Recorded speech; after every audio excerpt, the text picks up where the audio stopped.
In a world economy where information is filtered by global media corporations, keenly attuned to their powerful advertisers, who will defend the public's right to know? And what price must be paid to preserve our ability to make informed choices?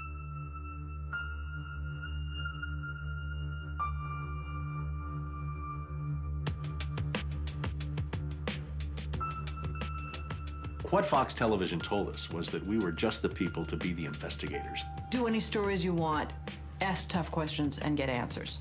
So we thought, this is great. This is a dream job. Fantastic. The very first thing they had us do was not to research stories, but to shoot this promo, which was The Investigators.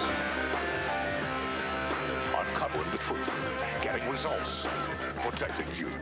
And they had a film crew and a smoke machine, and we were silhouetted. Investigative reporter Steve. One of the first stories that Jane came up with was the revelation that most of the milk in the state of Florida and throughout much of the country was adulterated with the effects of bovine growth hormone.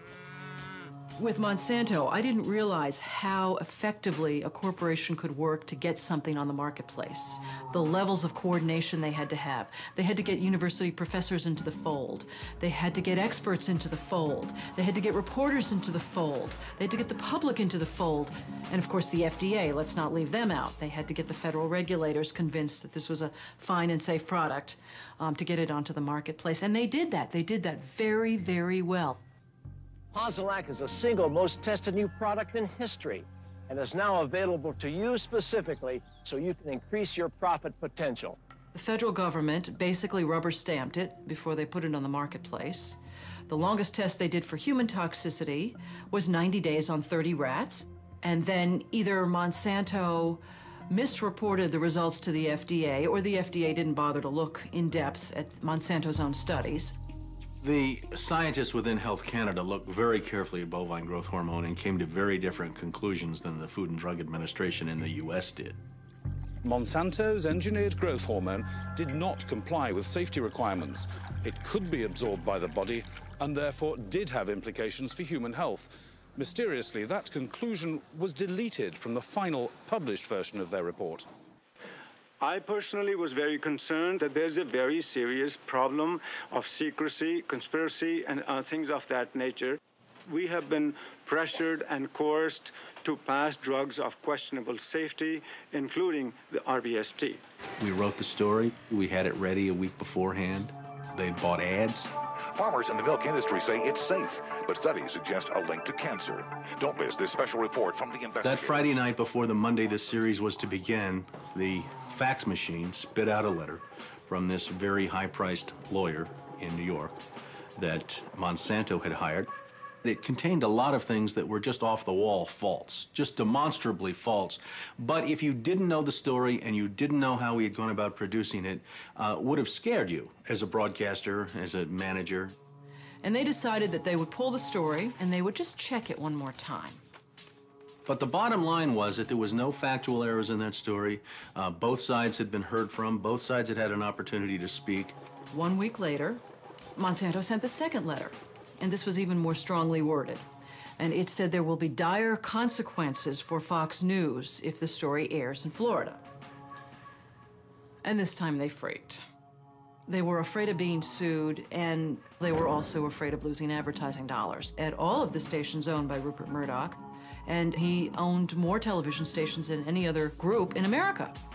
And that's 22 television stations. That's a lot of advertising dollars for Roundup, aspartame, NutraSweet, and other products. So we got into a battle. And the first deal was the new general manager. And his name's Dave. And Dave is a salesman, and, you know, he'd pump your hand. How you doing? How you doing? Called us upstairs to his office, and he said, what would you say if I killed this piece? What if it never ran?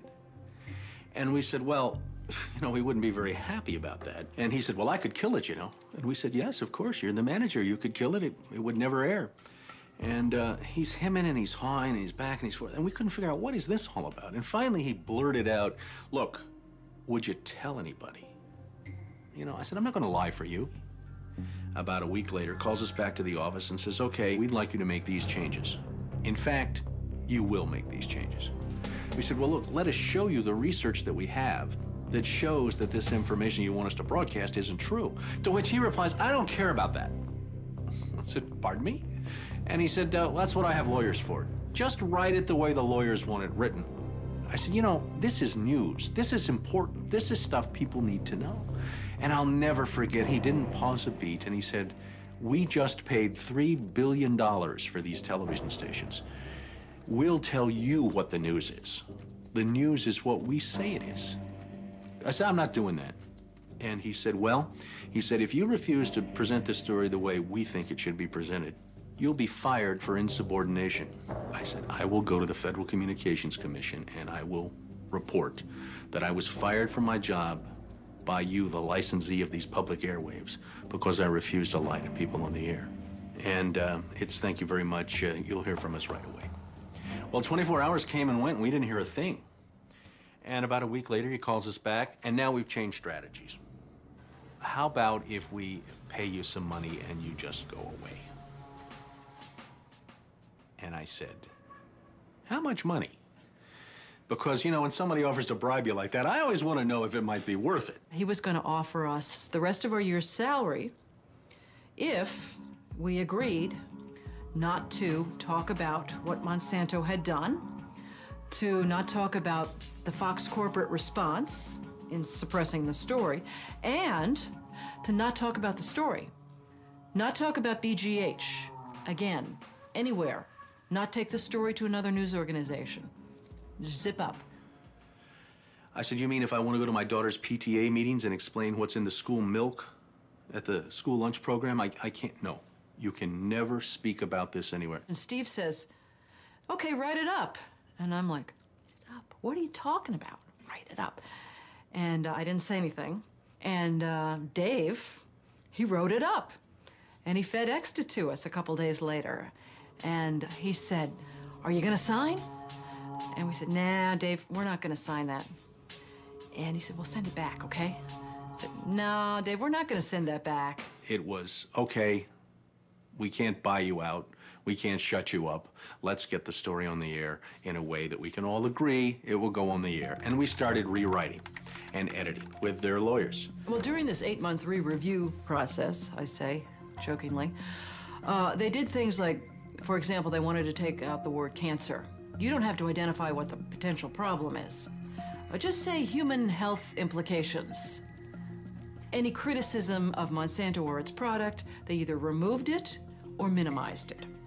And it was very, very clear, I would say, almost every edit they made to the piece, that was the aim. And we changed this and this and this, and then that wasn't good enough. Okay, now change this and this and this. Now change this and this. Version after version after version, 83 times. 83 times is unheard of. It doesn't happen. You shouldn't have to rewrite something 83 times. Obviously, they didn't want to put the thing on the air, and they were trying to drive us crazy and get us to quit, or wait until the first window in our contract so that they could fire us. They, in effect, announced that they were going to fire us for no cause. Well, this was a little much. And Steve wrote a letter to the lawyer in Atlanta, whose name is Carolyn Forrest, the Fox corporate lawyer. And I said, you know, this isn't about being fired for no cause. You're firing us because we refused to put on the air something that we knew and demonstrated to be false and misleading. That's what this is about. And because we put up a fight, because we stood up to this big corporation, and we stood up to your editors, and we stood up to your lawyers, and we said to you, look, there ought to be a principle higher than just making money. And she wrote a letter back and said, you're right, that's exactly what it was. You stood up to us on this story, and that's why we're letting you go. Big mistake. Big mistake. That says retaliation. You can't retaliate against employees if they're standing up for something that they believe is illegal, that they don't want to participate in. So that gave us the whistleblower status that we needed in the state of Florida to file a whistleblower claim against our employer. And as far as 2 or 3 years later, we got to trial. 5 weeks of testimony led to a jury verdict of $425,000, in which the jury determined that the story they pressured us to broadcast, the story we resisted telling, was in fact false, distorted, or slanted. Fox News appealed the verdict. 5 major news media corporations filed briefs with the court in support of Fox's appeal.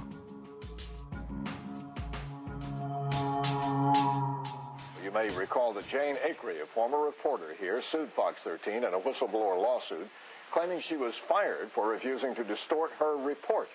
The appeals court today threw that case out, saying Ms. Akre had no whistleblower claim against the station based on news distortion.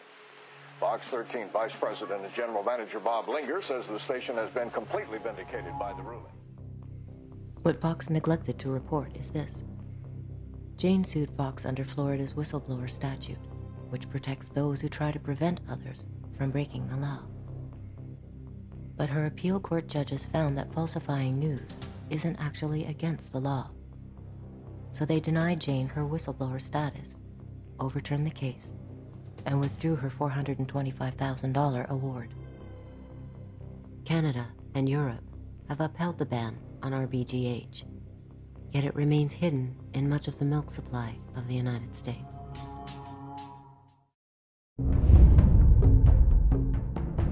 Canada's most popular documentary, The Corporation, now on DVD. More than 8 hours of extras on 2 discs, commentaries, the making of, deleted scenes, and more. 165 new interview clips on 23 topics, with related web links and strategies for change. Special offers at thecorporation.com. May cause social change. World domination not included.